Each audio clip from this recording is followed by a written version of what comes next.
Saudi তেল শোধনাগারে ইরানি হামলায় উত্তপ্ত মধ্যপ্রাচ্য। কুয়েতে মার্কিন F-15 যুদ্ধবিমান বিধ্বস্ত করল তেহরান। মধ্যপ্রাচ্যের কয়েকটি দেশের আকাশসীমা সাময়িক বন্ধ। বাংলাদেশে 3 দিনে বাতিল 102 ফ্লাইট, চরম বিপাকে যাত্রীরা। ইরানে মার্কিন আগ্রাসনে জ্বালানি সহ অর্থনৈতিক সংকটের আশঙ্কা। বাণিজ্য সম্প্রসারণে নতুন সরকারের সঙ্গে কাজ করতে চায় ভারত। এবং ঢাকার গণপরিবহন জনবান্ধব করার পরামর্শ প্রধানমন্ত্রীর। সংবিধান সংশোধনের মাধ্যমে সংস্কার পরিষদ গঠন সম্ভব বললেন স্বরাষ্ট্রমন্ত্রী।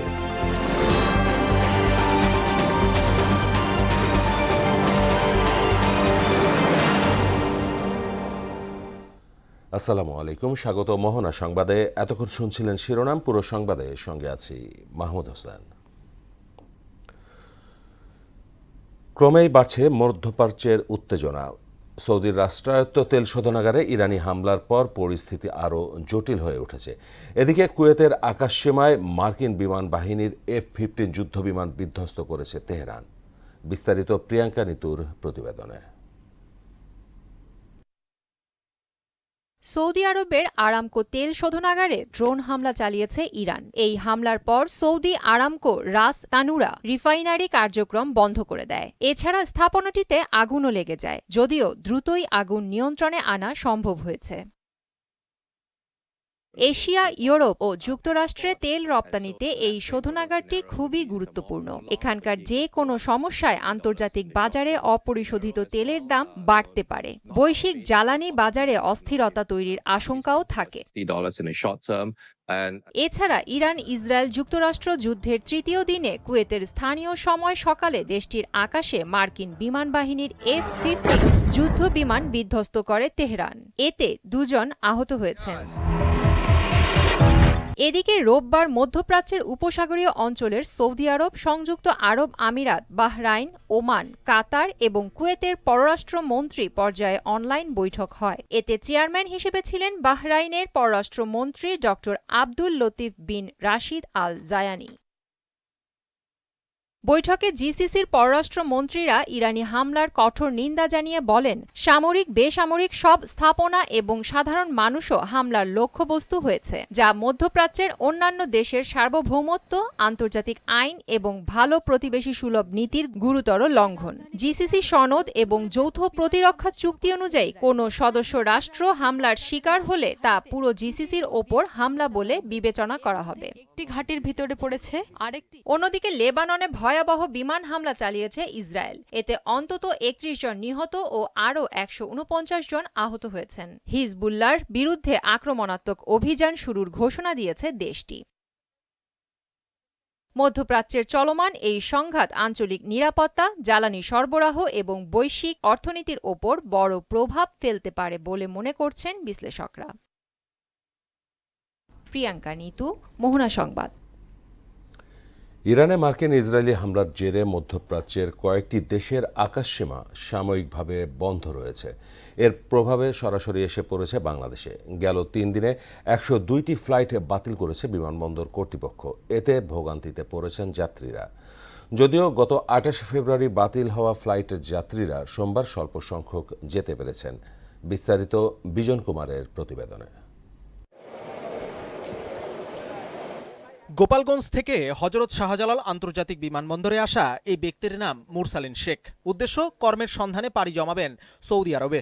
কিন্তু বিমানবন্দরে এসেই মন ভেঙে গেছে তার, কারণ জীবনের প্রথম যাত্রাতেই ফ্লাইট বাতিল হয়ে গেছে। আমি সৌদি আরব যাচ্ছি এবার এই প্রথম আইসে দিয়ে আপনার ফ্লাইট ক্যান্সেল। এখন মনে করেন যে আপনার আসছে অনেক দূরে থেকে, গোপালগঞ্জ যেতে আসছি, এখন আবার বাসায় চলে যাওয়া লাগবে। প্রথম যাত্রাটাই হয়রানির ভিতর দিয়ে গেল। ইরানে যুক্তরাষ্ট্র ইসরায়েলের হামলার জেরে মধ্যপ্রাচ্যের কয়েকটি দেশের আকাশসীমা সাময়িক বন্ধ থাকায় প্রভাব এসে পড়েছে দেশের বিমানবন্দরে। নিরাপত্তা ঝুঁকির কারণে গত 28 ফেব্রুয়ারি থেকে একের পর এক ফ্লাইট বাতিল করে বিমানবন্দর কর্তৃপক্ষ।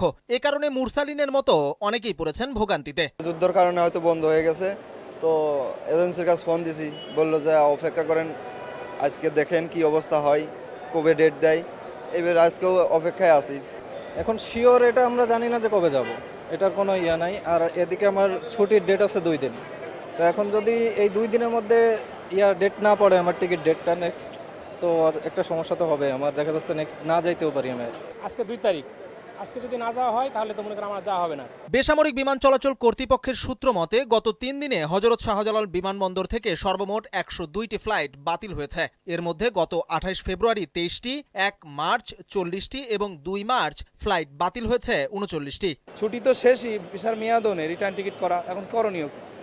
তারা আমাকে বললো যে আপনার টিকিট নিয়ে সমস্যা না, যেহেতু টিকিট আমরা করছি, আমরা এই টিকিটে আপনাকে পরবর্তী নির্দেশনা উঠে গেলে আবার পাঠাইতে পারবো। ইউএস বাংলা টিকিট নিয়েছি আমরা, আজকে ফ্লাইট আছে, আজকে আবার আমরা এই রোজা থেকে কষ্ট করে আসতেছি। কালকে রাতে টিকিট দিয়েছে আমাদেরকে অফিস থেকে, এখন দেখা যাক, ভিতরে এখনো যায় নাই, ঢুকলে বোঝা যাবে পরিস্থিতি কীরকম। সোমবার বাতিল হয় কাতার, সংযুক্ত আরব আমিরাত, Bahrain, Kuwait, শারজাগামী flight. Bijan Kumar, মোহনা সংবাদ, ঢাকা। ইরানে মার্কিন আগ্রাসনে জ্বালানি সহ দেশের সামগ্রিক অর্থনীতিতে বড় ধরনের সংকটের আশঙ্কা দেখা দিয়েছে। জ্বালানি খাত আটকে আছে চক্রাকার বৃত্তে। বিশ্ববাজারে অস্থিতিশীলতা তৈরি হলে দেশে গ্যাস সংকট, বিদ্যুৎ ঘাটতি, লোডশেডিং, শিল্প উৎপাদন ও সরবরাহ ব্যাঘাত ঘটবে। মধ্যপ্রাচ্যে যুদ্ধাবস্থা তাই শঙ্কা জাগিয়ে তুলেছে। এমন পরিস্থিতিতে নতুন করে মূল্যস্ফীতির সম্ভাবনা তৈরি হয়েছে বলে মনে করছেন অর্থনীতিবিদরা। আর দেশের মানুষের জীবন মান স্বাভাবিক রাখতে সরকারকে উদ্যোগ নেয়ার তাগিদ দিয়েছেন সাধারণ মানুষ। আরও জানাচ্ছেন উষা ফেরদৌস। বহুমুখী চাপে রয়েছে দেশের অর্থনীতি, বিশেষ করে বৈদেশিক ঋণ পরিশোধ চ্যালেঞ্জ হয়ে দাঁড়িয়েছে। আর এরই মধ্যে মধ্যপ্রাচ্যের চলমান সংকট আবারও উদ্বেগ বাড়াচ্ছে। এই সংঘাত দীর্ঘস্থায়ী হলে জ্বালানি সরবরাহ ও রেমিটেন্স প্রবাহ ঝুঁকিতে পড়তে পারে।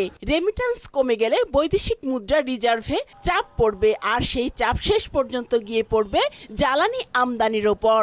তেলের দাম বাড়বে, আপনার গাড়ি ভাড়া বাড়বে, আপনার পরিবহন খরচ বাড়বে, সব কিছুই বাড়বে। শুধু যে তেলের দাম বাড়বে এটা তো না, এটার রাজনৈতিক একটা প্রভাব আছে। আমরা যেটা খাবো, আমাদের ডেইলি নেসেসিটি যেগুলো, এগুলোর দাম যদি বেড়ে যায় তাহলে আমরা কোথায় যাব? মধ্যপ্রাচ্য সংকটে বিশ্ববাজারে তেলের দাম বেড়েছে। ইরান হরমুজ প্রণালী বন্ধ করে দেওয়ায় দাম আরও বাড়তে পারে বলে আশঙ্কা করা হচ্ছে। দেশের বাজারেও জ্বালানির দাম নিয়ে শঙ্কায় সাধারণ মানুষ। তেলটা তো বাংলাদেশে অ্যাভেলেবেল আসতে পারবে না, এক্সপোর্ট ইম্পোর্ট বন্ধ হয়ে গেলে তো অবশ্যই তেলের দাম বেড়ে যাওয়ার সম্ভব আছে। যে কোনো মুহূর্তে আমাদের দেশেরও তেলের দাম যে কোনো মুহূর্তে বেড়ে যেতে পারে। জ্বালানি খাতে পড়লে এর প্রভাব পড়লে পরে এর প্রভাব সমস্ত বাজারে নিত্য প্রয়োজনীয় দ্রব্যাদি সবকিছুর উপর এর প্রভাব পড়বে। জ্বালানির সিংহভাগই আসে মধ্যপ্রাচ্য, উপসাগরীয় দেশ কাতার, সৌদি আরব, সংযুক্ত আরব আমিরাত ও ওমান থেকে। ফলে ভূ রাজনৈতিক উত্তেজনার মতো বিষয়গুলো সরাসরি দেশের জ্বালানি ও বিদ্যুৎ খাতকে প্রভাবিত করে। আরএমজি থেকে শুরু করে অন্যান্য রপ্তানি পণ্য, সেটাই কিন্তু আপনার বাজার একটা আশঙ্কার মধ্যে পড়বে, একটা সংকটের মধ্যে পড়তে পারে। আর দ্বিতীয়ত হচ্ছে আপনার দেশের বাজারে যদি জ্বালানি তেলের দাম বাড়ে, এর কারণে কিন্তু আপনার বিদ্যুতের দামও তাইলে বাড়াতে হবে, এবং অন্যান্য যে আপনার সেবা আছে, সরকারি যে সেবা, সেগুলোও কিন্তু তখন দাম বেড়ে যাবে। যুদ্ধাবস্থা কয়েক সপ্তাহ অব্যাহত থাকলে দেশের সামগ্রিক অর্থনীতিতে এর নেতিবাচক প্রভাব পড়বে বলেই আশঙ্কা করছেন তিনি। শিল্প, অন্যান্য ব্যবসা বাণিজ্য সব জায়গায় কিন্তু যেহেতু জ্বালানি তেল ব্যবহার করা হয়, সব জায়গায় আপনার ব্যবসার খরচ বেড়ে যাবে এবং পণ্য এবং সেবার দাম বেড়ে যাবে। তো এটা কিন্তু সামগ্রিক যে সামষ্টিক অর্থনীতি, এটাকে অস্থিতিশীল করে তুলতে পারে। উষা ফেরদৌস, মোহনা সংবাদ, ঢাকা। জাতীয় স্বার্থ অক্ষুণ্ণ রেখে ভারতের সঙ্গে অর্থনৈতিক সম্পর্ক এগিয়ে নিতে সরকার কাজ করছে বলে জানিয়েছেন বাণিজ্য মন্ত্রী খন্দকার আব্দুল মুক্তাদির। সচিবালয়ে ভারতীয় হাইকমিশনারের সঙ্গে বৈঠকে একথা বলেন তিনি। বৈঠক শেষে সাংবাদিকদের সঙ্গে কথা বলেন ভারতীয় হাইকমিশনার প্রণয় কুমার ভার্মা। তিনি বলেন, ভারত ও বাংলাদেশের মধ্যে গভীর বাণিজ্যিক সম্পর্ক রয়েছে। বাণিজ্য আরও সম্প্রসারণে নতুন সরকারের সঙ্গে যৌথভাবে কাজ করবে ভারত। ভারত ও বাংলাদেশের মধ্যে ভিসা কার্যক্রম দ্রুত স্বাভাবিক হবে বলে জানান ভারতীয় high commissioner. Specific discussion, but of course all these are part of our business and economic discussion. The land port to expand our businesses is important. Also, moving forward, how we take our economic relations in the new context. ভারতের সাথে বাণিজ্য সম্পর্ক অত্যন্ত গুরুত্বপূর্ণ। আমরা আলাপ আলোচনা করেছি ভারত বাংলাদেশ বাণিজ্যের বিভিন্ন দিক, আগামী দিনে যেসব বিষয়ে বাণিজ্যিক ক্ষেত্রে দ্বিপক্ষীয় সহযোগিতার ক্ষেত্রে উন্মোচিত হতে পারে, এই সমস্ত বিভিন্ন বিষয়ে আলাপ হয়েছে। সংশোধনী এনে সংবিধান সংস্কার পরিষদ গঠন করা যেতে পারে বলে জানালেন স্বরাষ্ট্রমন্ত্রী সালাউদ্দিন আহমেদ। তার আগে সংবিধানে নেই এমন কিছু বাস্তবায়ন করা সম্ভব নয় বলেও সচিবালয়ে প্রধানমন্ত্রীর সঙ্গে বৈঠক শেষে একথা বলেন তিনি। অন্যদিকে অন্য এক বৈঠকে রাজধানী ঢাকার গণপরিবহন কিভাবে আরও বিকেন্দ্রীকরণ ও জনবান্ধব করা যায় সে বিষয়ে পরামর্শ দিয়েছেন প্রধানমন্ত্রী। মফিউর রহমানের রিপোর্ট। সকালে সচিবালয় নিজ দপ্তরে বিভিন্ন মন্ত্রণালয় ও গুরুত্বপূর্ণ ব্যক্তিবর্গের সঙ্গে রাষ্ট্রীয় নানা বিষয় নিয়ে বৈঠক করেন প্রধানমন্ত্রী তারেক রহমান। বৈঠকে অংশ নেয় স্বরাষ্ট্র, অর্থ, শিক্ষা, গণপূর্ত এবং মুক্তিযুদ্ধ বিষয়ক মন্ত্রণালয় সহ বেশ কয়েকটি মন্ত্রণালয়। বৈঠক শেষে স্বরাষ্ট্রমন্ত্রী বলেন, অসাংবিধানিক কিছু সংসদে উত্থাপন করা হবে না। সংবিধান সংস্কার পরিষদ নামে কিছু না থাকায় যারা তাদের সংস্কার পরিষদের সদস্য হিসেবে শপথ নিয়েছে সেটা তাদের নিজস্ব ব্যাপার, কিন্তু জাতীয় সংসদে তারা সেই হিসেবে অংশগ্রহণ করতে পারে না। বিরোধী দলকে মৌখিকভাবে ডেপুটি স্পিকার নেয়ার জন্য প্রস্তাব দেওয়া হয়েছে জানিয়ে তিনি বলেন, তারা রাজি হলে প্রথম অধিবেশনেই শপথ হবে না। আমরা আমাদের দলের পক্ষ থেকে প্রধান বিরোধী দলকে আমরা মৌখিকভাবে আমরা সাক্ষাতে তাদেরকে অফার করেছি তারা যেন ডেপুটি স্পিকার তারা ঠিক করেন এবং সেটা সংসদে স্পিকার নির্বাচনের দিন একই সাথে নির্বাচিত হতে পারে। বৈঠক শেষে মুক্তিযুদ্ধ বিষয়ক মন্ত্রী জানান, জুলাই অভ্যুত্থানে আহত, নিহত ও তাদের পরিবারকে সহযোগিতার জন্য প্রধানমন্ত্রী নির্দেশ দিয়েছেন।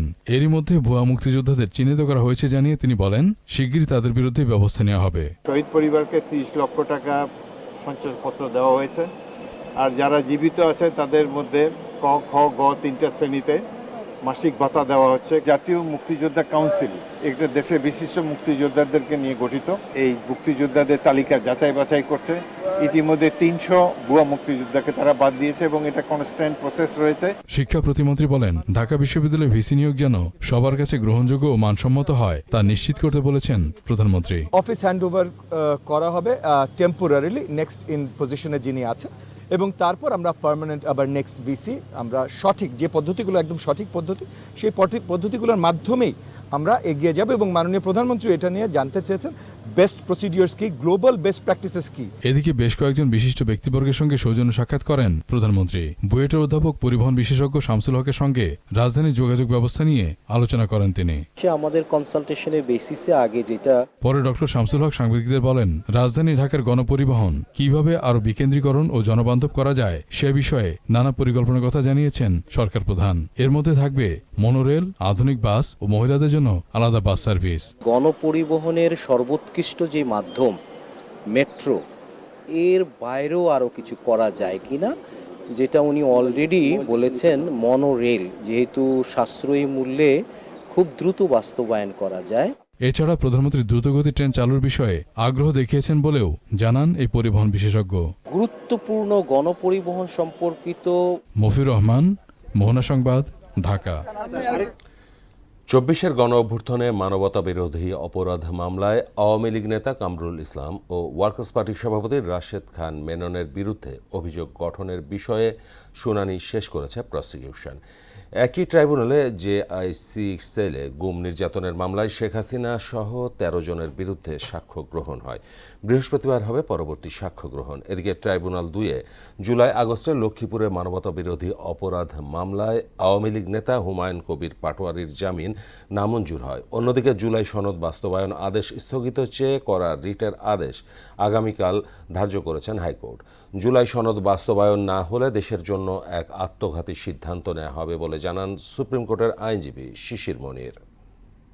যদি জুলাই সনদ বাস্তবায়ন আদেশ এবং গণভোট এই দুটি প্রস্তাবিত হয়, তাহলে বিগত সরকারের আমলে যে 16 মাস দেশ পরিচালনা করেছেন তার সব কিছুই অসাংবিধানিকতার বেড়াজালে আবদ্ধ হবে। আর তা করে আজকালকার সরকারের পক্ষ থেকে এক ধরনের ইন্ধন যোগানো হচ্ছে। এই ইন্ধনের অংশ হিসেবে কেউ কেউ এই বিষয়গুলোকে আদালতের কাঁধে বন্দুক রেখে বাকি কাজ করতে চাচ্ছেন। আজ ঢাকার বায়ুমান খুবই অস্বাস্থ্যকর। সকাল 10টার দিকে বায়ু দূষণের রাজধানীর অবস্থান ছিল পঞ্চমে। বিশেষজ্ঞরা বলেন, প্রতিবেশী দেশ থেকে আসা দূষণের কারণে বছরে এই সময়ে বাংলাদেশে দূষণ বেশি হয়ে থাকে। হেমন্ত থেকে বর্ষার আগ পর্যন্ত 50% থাকে ট্রান্সবাউন্ডারি বায়ু দূষণ। এতে প্রাণ প্রকৃতির ব্যাপক ক্ষতির কথা উল্লেখ করে সংকট কাটাতে আন্তর্দেশীয় চুক্তি বাস্তবায়নের তাগিদ দেন বিশেষজ্ঞরা। মফির রহমানের প্রতিবেদন। বঙ্গোপসাগর থেকে আসা দক্ষিণাবায়ুর প্রভাবে বর্ষার সময় দেশে প্রচুর বৃষ্টিপাত হয়, আর দক্ষিণ দিকে বঙ্গোপসাগরের কাছাকাছি কোনো দেশ না থাকায় আন্তর্দেশীয় বায়ুদূষণ তুলনামূলক কম থাকে। অপরদিকে বর্ষাকাল শেষে শুরু হয় উত্তরের বাতাস। তখনই আসে দীর্ঘ বৃষ্টিহীন সময়। অনেকটাই বেড়ে যায় বায়ুদূষণের মাত্রাও। আভ্যন্তরীণ উৎসের পাশাপাশি আশপাশের দেশ যেমন চীন, নেপাল, ভারত থেকে বাতাস প্রবাহিত হয় দেশের উপর দিয়ে।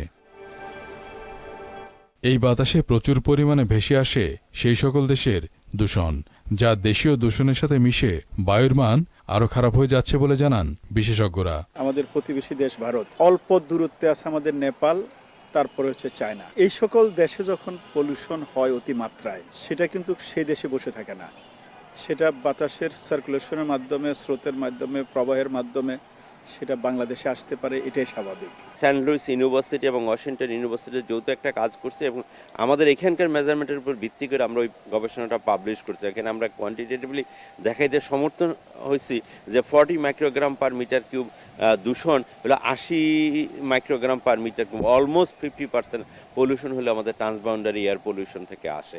এই পরিস্থিতিকে পরিবেশ সহ মানুষের জন্য ব্যাপক ক্ষতির কারণ বলে জানান তারা। আমরা ট্রান্সবাউন্ডারি এয়ার পলিউশনগুলো ডেফিনেটলি এটা ক্ষতি করে। এটা হলো খুবই ফাইন পার্টিকেলস এবং ছোট পার্টিকেলস দেখে এটা অনেক দূর ট্রাভেল করতে পারে, অনেক লম্বা সময় বাতাসে ভেসে থাকতে পারে এবং ফাইন পার্টিকেলসটাই আমাদের স্বাস্থ্যের জন্য সবচেয়ে বেশি ক্ষতিকর। প্রথম রিসিভার যারা, একদিকে মানুষ, প্রাণী এবং গাছপালা।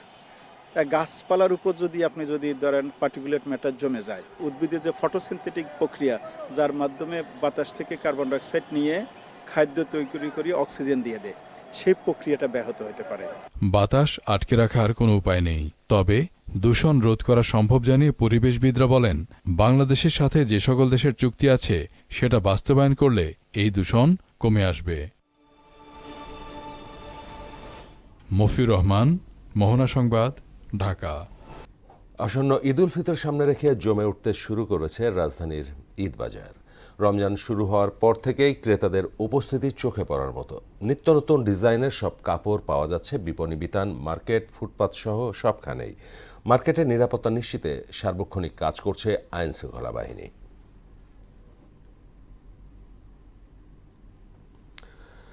দর্শক, রাজধানীর কেনাকাটার আরও খবর জানাতে বেইলি রোড থেকে যুক্ত হচ্ছেন সহকর্মী নাজমুল ইসলাম। নাজমুল, ঈদ কেনাকাটার আজকের চিত্র কেমন দেখছেন জানাবেন।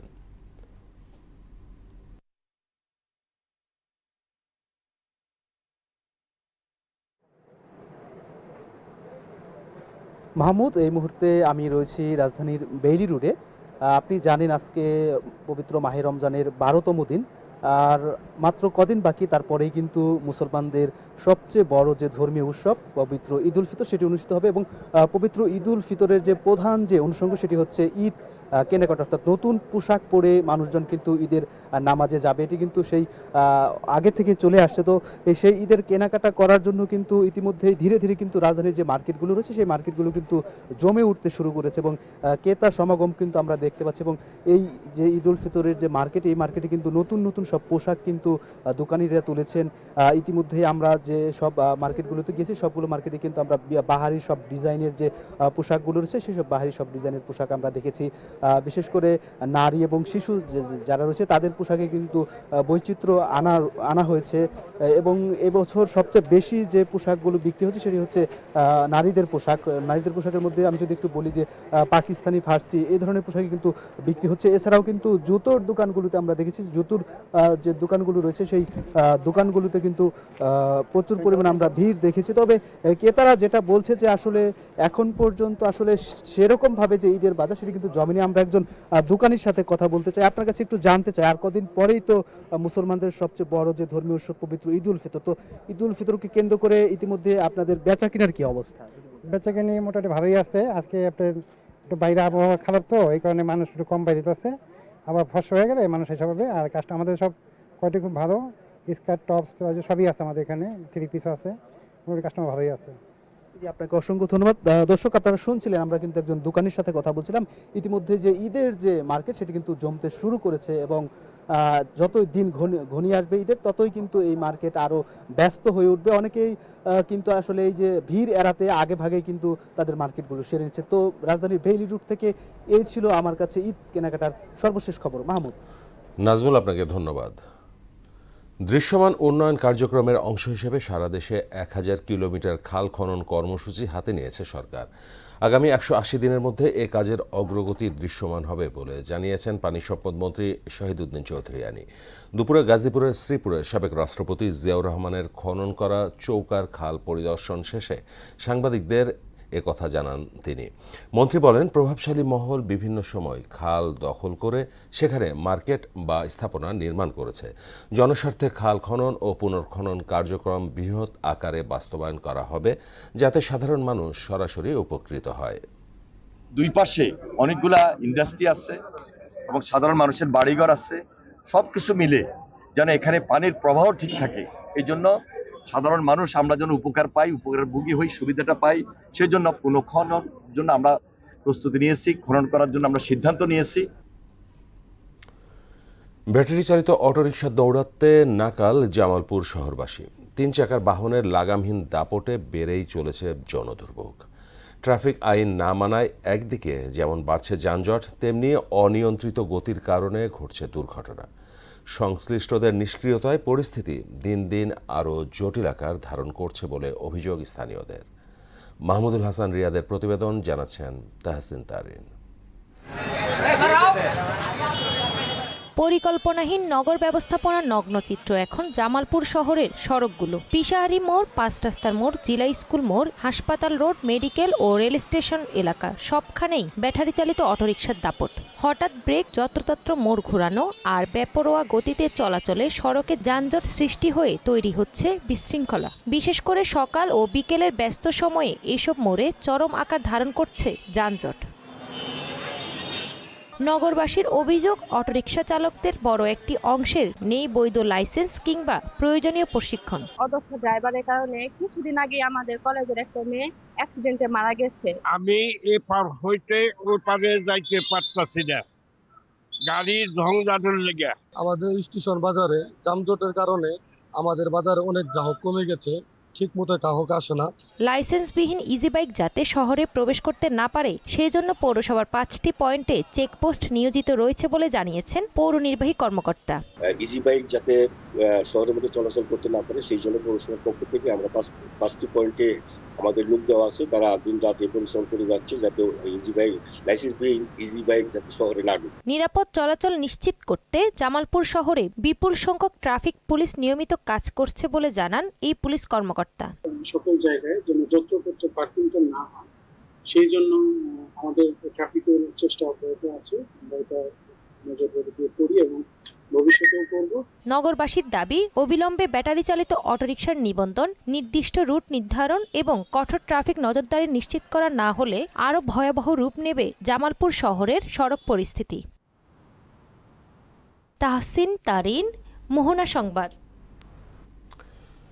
কম খরচে বেশি লাভ হওয়ার কুল চাষের দিকে ঝুঁকছে সিরাজগঞ্জের কৃষকরা। এবছর জেলায় ভারত সুন্দরী, বল সুন্দরী ও বাউকুল জাতের বড়ই আবাদ করা হচ্ছে।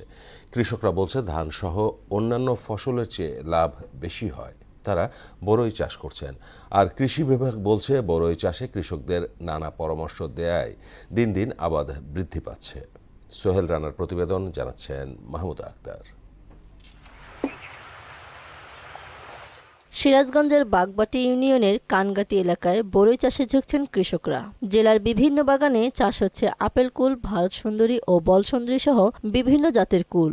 গাছে ফল ধরায় পুরো জমি এখন লাল সবুজের সমারোহে পরিণত হয়েছে। বাজারে দাম ভালো থাকায় মৌসুমের শুরু থেকেই লাভের মুখ দেখতে শুরু করেছেন কৃষকরা। 1 বিঘা জমিতে 10 থেকে 12 হাজার টাকা খরচ হলেও 50 থেকে 60 হাজার টাকা লাভ হয়। গাছের নিয়মিত পরিচর্যা থেকে বড়ই তোলা পর্যন্ত কাজ করে রোজগারের স্থায়ী উৎস হয়ে উঠেছে অনেকের। এখন বর্তমান ভারত সুন্দরীটার একটু চাহিদা বেশি, বাজার মূল্য বেশি পাওয়া যায়। এইটার উপরে মানে বেশি চাষ করার জন্য আবার আগ্রহ হচ্ছে, এটাই বেশি চাষ করছি। ভিটামিনের চাহিদা পূরণের জন্য আমি ফল চাষ শুরু করি। ফল চাষ করার প্রেক্ষিতে আমি অন্যান্য ফসলের তুলনায় বেশি লাভবান হয়। এখানে বড়র বাগান আছে, আমাদের গ্রামে বড়র বাগান আছে, অনেক বড়ই তুলি 1-150 টাকা দেয়, ওই দিয়ে খাওয়া ফরা চল। বড়ই চাষিদের প্রশিক্ষণ এবং নিয়মিত মাঠ পরিদর্শন করে ফলন বৃদ্ধি ও রোগবালাই দমনে প্রয়োজনীয় পরামর্শ দেওয়া হয় বলে জানান স্থানীয় কৃষি কর্মকর্তা। আমরা মাঠ পর্যায়ে উপসহায়ক কৃষি অফিসারগণ এই ফল বাগানের আন্তঃপরিচর্যা, রোগবালাই দমন এবং আধুনিক প্রযুক্তি সমর্থন করে থাকি। অল্প পরিশ্রম ও কম খরচে বেশি লাভবান হওয়ায় দিন দিন বড়ই চাষে কৃষকদের আগ্রহ বৃদ্ধি পাচ্ছে। তাদেরকে নিয়মিত পরামর্শ দিচ্ছে কৃষি বিভাগ। বল সুন্দরী, ভারত সুন্দরী এবং বাউকুল এইগুলোই বর্তমানে কৃষক আবাদ করছেন এবং লাভবান হচ্ছেন এবং বর্তমানে বাজার মূল্য বেশি হয় কৃষকের মাঝে আসলে কুল আবাদের যে আগ্রহ সেটি বৃদ্ধি পাচ্ছে এবং আমরা কৃষি বিভাগ নিয়মিত পরামর্শ দিয়ে যাচ্ছি, বিশেষ করে রোগ এবং পোকামাকড় দমনে। চলতি বছর সদর উপজেলায় 77 হেক্টর জমিতে 616 হেক্টর মেট্রিক টন বড়ই উৎপাদন লক্ষ্যমাত্রা নির্ধারণ করা হয়েছে। মাহমুদা আক্তার, মোহনা সংবাদ। শেষ করব মোহনা সংবাদ, যাবার আগে শিরোনামগুলো আরও আগে।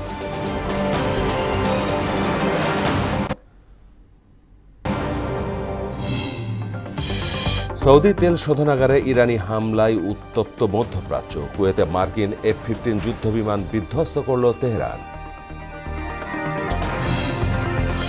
মধ্যপ্রাচ্যের কয়েকটি দেশের আকাশসীমা সাময়িক বন্ধ। বাংলাদেশের 3 দিনে বাতিল 102 ফ্লাইট। চরম বিপাকে যাত্রীরা।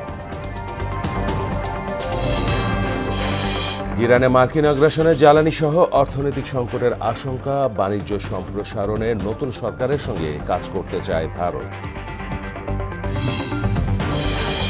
এবং ঢাকার গণপরিবহন জনবান্ধব করার পরামর্শ প্রধানমন্ত্রীর। সংবিধান সংশোধনের মাধ্যমে সংস্কার পরিষদ গঠন সম্ভব বললেন স্বরাষ্ট্রমন্ত্রী। এই ছিল মোহনা সংবাদে। পরবর্তী সংবাদ রাত 9টায়। এর আগে সন্ধ্যা 7টায় দেখবেন সংবাদ 1 ঘন্টায়। মোহনার সবশেষ খবর জানতে ভিজিট করুন www.mohana.tv। সংবাদ দেখতে পারেন ফেসবুক ও ইউটিউবে। এতক্ষণ সঙ্গে থাকার জন্য সবাইকে